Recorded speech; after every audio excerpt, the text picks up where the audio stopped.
Zambia is expected to achieve universal and equitable access to safe and affordable drinking water for all by 2030, as stipulated in the 60th Sustainable Development Goal.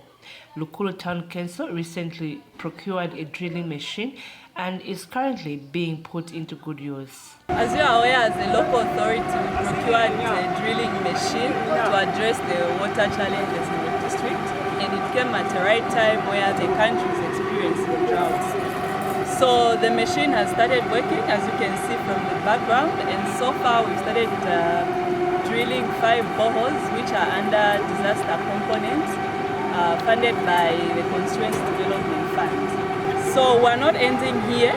More boreholes are going to be drilled in all the 17 wards of Lukulu. And the communities in the district have thanked the government as they used to cover long distances to access water, which was also not safe. Na itumela hulu kwa muso woo kwanu kwali owelo ne kataze ha hulu kwa mezi banana fafa skolo ne batahanga kutoka mabasi abona batani kuma 50 news ba mtuma 2 liters taniyo na fafa skolo niluna hape fa waitumela kakuli nibona baba isifaka ufifa bakatanga ona fa kuno kwati ni mezi onwanga mezi kwa kutelelea hulu ki 1 hour 30 minutes kwa kwati ni kuoka mezi. This move has also created employment opportunities to the young people in the district who also acquired the skills training through CDF.